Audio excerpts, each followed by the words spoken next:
अभी हम हायाघाट विधानसभा के भच्ची पंचायत के उजेना गांव में हैं। यहाँ एक सेल्फी पॉइंट नजर आ गया। आई लव चकाचक हायाघाट विधानसभा। ये सेल्फी पॉइंट भच्ची पंचायत के उजेना गांव में पूर्व मुखिया मणिकांत यादव के फार्म हाउस पे है। आखिर इतनी मोहब्बत हायाघाट से क्यों, हम बात करेंगे भच्ची पंचायत के पूर्व मुखिया मणिकांत यादव से। आखिर इतनी मोहब्बत हायाघाट से क्यों, क्या राज है इसके पीछे। मेरे साथ मौजूद हायाघाट विधानसभा के प्रबल दावेदार भच्ची पंचायत के पूर्व मुखिया, और क्या राज है इसके पीछे जो पूरे फार्म हाउस को आई लव चकाचक हायाघाट विधानसभा करके पूरे सेल्फी पॉइंट बना दिए हैं। आखिर इतनी मोहब्बत हायाघाट विधानसभा से क्यों। पहले दर्शक बंधुओं को मेरा नमस्कार प्रणाम। चैनल के माध्यम से जो भी देख रहे हैं उनको भी मेरा नमस्कार प्रणाम। हायाघाट की रही बात, तो हायाघाट विधानसभा एक ऐसा मात्र विधानसभा है पूरे बिहार में जो कि देखते आ रहा हूं कि यहाँ के विधानसभा के साथ सौतेला व्यवहार की जाती है। चाहे वो जो भी दल हो, वो सिर्फ और सिर्फ यहाँ के लोगों को बेवकूफ़ बनाया गया है। और अब ऐसे तो सरकार और पक्ष हो विपक्ष हो, न किसी को जो दो तीन बात होनी चाहिए। आज की डेट में आप देख लेंगे कि किन्हीं को, कोई भी नेता को न शिक्षा पे ध्यान है, न स्वास्थ्य पे ध्यान है, न रोजगार पे ध्यान है। विद्यालय में इतनी शिक्षक शिक्षिकाएं हैं, फिर भी आखिर सरकारी विद्यालय में अच्छे से पढ़ाई नहीं होता। आखिर क्यों, इसके जिम्मेवार कौन। बड़े बड़े नेताओं के बेटे, भाई, बेटियां, बहन, वो बड़े बड़े स्कूल, बड़े बड़े महानगर में जाते हैं। आखिर सारा व्यवस्था रहने के इस बिहार में आखिर बिहार से बच्चे बाहर जाते हैं, और जो गरीब बच्चे हैं वो पढ़ नहीं पाते हैं। आखिर उसके पीछे का राज आप जानना चाहते हैं तो उसका जिम्मेवार कौन है, ये मैं आप लोग से पूछना चाहता हूँ और बताना चाहता हूँ। रही बात हायाघाट विधानसभा की, तो ये जो आप देख रहे हैं आई लव हायाघाट चकाचक हायाघाट विधानसभा, ये मेरा ड्रीम आज का नहीं है। पहले तो मैं अपने घर को मैंने अच्छा बनाऊंगा, मैं अपने समाज को, अपने गांव को, पंचायत को, फिर अपने क्षेत्र को, फिर जिला को। तो मेरा एक सपना है कि क्यों ना अपने विधानसभा के अंतर्गत वो हर कुछ सुविधा उपलब्ध कराऊं, जिसके चलते लोगों को और यहाँ के छात्र छात्राओं, यहाँ के मतलब कष्ट के बाहर अदर स्टेट या अदर जिला या कहीं बड़े महानगर जाके उसको पठन पाठन में या हॉस्पिटल के लिए कहीं दर बदर की टोकरी खाने पड़ती है। जो गरीब गुरबा लोग है पढ़ना चाहते हो पढ़ नहीं पाते हैं। मेरा एक सपना है कि इस विधानसभा के अंतर्गत पहला मेरा फोकस रहेगा, वैसे मैं यहाँ से अगर चुन के जाता हूँ, मैं यहाँ से निर्दलीय उम्मीदवार के रूप में पूर्ण रूप से मेरा आगाज हो चुकी है। आज से नहीं, मैं तो धरातल पे काम कर ही रहा हूँ, लेकिन मेरी आगाज है कि मैं निर्दलीय उम्मीदवार के रूप में चुनाव लड़ रहा हूँ हायाघाट से विधानसभा से। यहाँ के क्षेत्रीय लोगों की मांग है कि स्थानीय उम्मीदवार चाहिए, और जो यहाँ से काम कर रहे हैं वैसे लोगों की मांग है। तो मैं इस हायाघाट विधानसभा के प्रबल दावेदार के रूप में, कोई उम्मीदवार होंगे, किसी दल से टिकट मिलेगा तो लड़ूंगा। मैं यहाँ का बेटा, यहाँ का सेवक हूँ, सेवक के रूप में काम करूंगा। मेरा पहला एजेंडा रहेगा यहाँ इस विधानसभा के अंदर जितने भी विद्यालय है उसको सुचारू रूप से चालू करवा के पठन पाठन सुचारू रूप से अच्छा से होगा, ताकि बच्चे को बाहर न जाना पड़ सके और गरीब के बच्चे यहाँ से पढ़ सके, अच्छी शिक्षा ले सके। दूसरा, स्वास्थ्य से रिलेटेड अब सरकार दावाएं कर रही है, लेकिन एक भी उप स्वास्थ्य केंद्र सुचारू रूप से चालू नहीं है। उसको सुचारू रूप से चालू करना, ताकि दूर दराज नहीं लोग को जाना पड़े, और प्राइवेट हॉस्पिटल में जो इतना मोटी रकम की जो लुटा के आते हैं वो नहीं हो। तीसरा है कि आप देखते होंगे कि कोई भी दल अब तक रोजगार की बात नहीं किया, सिर्फ हाउस में ये बात चलती है, उसका माई चोर, उसका बाप चोर, उसका भाई चोर, वो वैसा वो वैसा। अब ये इतना सीमा पार कर जो पक्ष और विपक्ष दोनों, सिर्फ जनता को गुमराह की जाती है। जनता को अपना जो उनकी मुद्दा है उन पे बात नहीं करने देते हैं, उसको भटका के रखते हैं, उसको लड़ा के रखते हैं, कभी जातिवादी में, कभी पार्टी स्तरीय। लेकिन वैसे से लोग को भी मैं बता देना चाहता हूँ कि आप लोग जो हैं अपनी मत जो है सोच समझ के करें, ऐसे व्यक्ति को करें जो आपके बीच का हो। आप पार्टी जाति से दूर होकर करें, जो आपके लिए 24 घंटा खड़ा रहे, जब जरूरत पड़े आपके लिए खड़ा रहे, ऐसे व्यक्ति को चुने। आपकी मोहब्बत पप्पू यादव से बहुत है, और पप्पू यादव का समर्थन कांग्रेस के लिए बहुत है। इस बीच में आप कह रहे हैं कि हम निर्दलीय चुनाव हायाघाट से लड़ेंगे।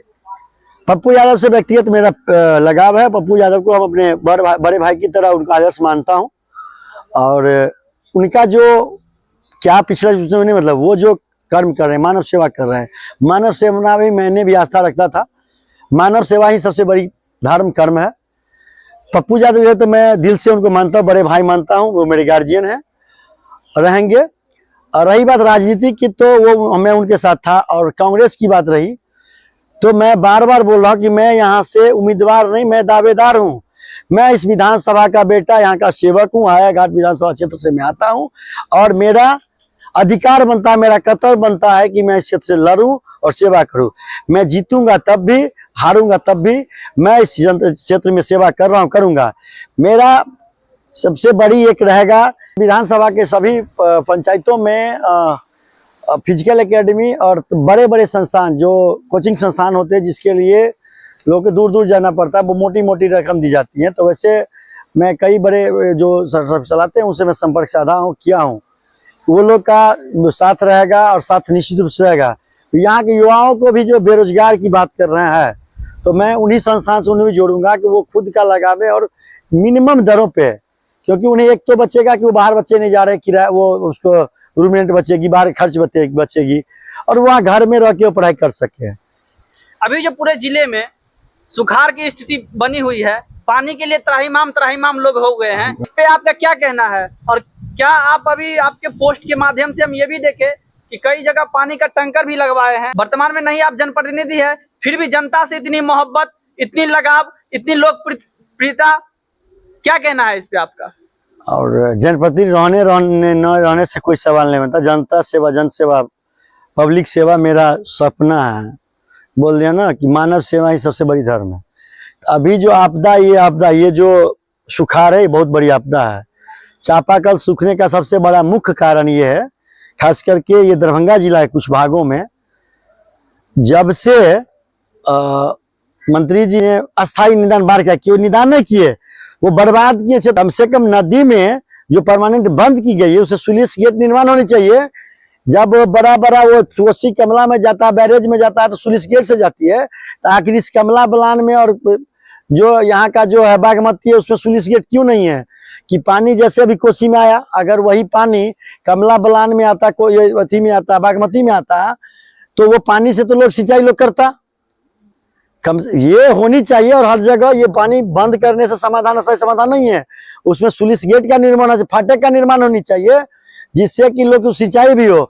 और जितने भी यहाँ का नदी नाला नहर है उसका उड़ाईकरण होनी चाहिए, न कि सिर्फ खाना पूर्ति, जो नहर के नाम पर जो नहर चालू भी नहीं है, उस खाना पूर्ति नहीं होनी चाहिए। उसको अस्थायी रूप से निदान करके सभी नहर नदी नाला को कनेक्ट, एक दूसरे से कनेक्ट किया जाए, और एक लिमिट में किया जाए, ताकि पानी जैसे फाटक से पानी खुलती है तो उस फाटक से पानी आनी चाहिए, लिमिट बंद कर दिया जाएगा उसको। अब ऐसा नहीं है कि उसको पूर्ण बंद कर दिया। आज अगर वो नहर, नदी और लोग भी तालाब को भर दिया चालू रहता, तो शायद चापाकल सूखा नहीं होता। जब वाटर लेयर बना रहे, जल संचय बना रहे, तो फिर चापाकल नहीं सूखेगी। तो उसके लिए हम भी जिम्मेदार हैं, यह जनता जिम्मेदार है।